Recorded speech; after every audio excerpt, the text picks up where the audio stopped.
Umakyat na sa 13 ang patay sa Davao Region dahil sa matinding baha at landslides. Base yan sa datos ng Davao Provincial Disaster Risk Reduction and Management Office. Patuloy pa rin ang search and rescue operations. Lubog pa rin ang maraming barangay sa rehiyon.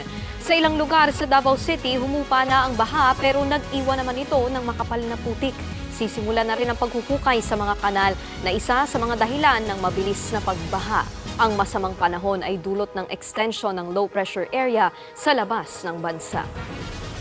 Sa ibang balita, pinag-aaralan ng gobyerno ang paggamit ng mga solar-powered na irrigation bilang paghahanda sa El Nino. Sinabi yan ni Pangulong Bongbong Marcos na pangunahan niya ang pagbibigay ng ayuda sa mga magsasaka sa Candaba, Pampanga kaninang umaga.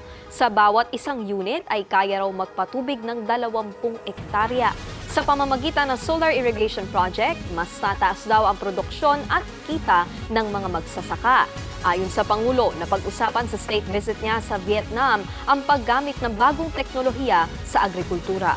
Nauna nang nagbabala ang pag-asa ng matinding El Nino na kaya raw magdulot ng tagtuyot sa 75 probinsya hanggang Mayo. Para sa iba pang mga balita, pumunta lang sa news5.com.ph, pati na rin sa News5 Facebook, YouTube, TikTok at X social media pages. Ako po si Nikki Guzman at narito naman ang mga balita sa Frontline mamaya. Kapitan ng isang barangay sa Bulacan, pinagbabaril. 4 arestado sa panununog ng modern jeep sa Quezon. At Panagbanga Festival sa Baguio City, opisyal nang nagsimula. Yan ang iba pang mga balita at impormasyong hatid ng inyong kasangga sa pagbabalita.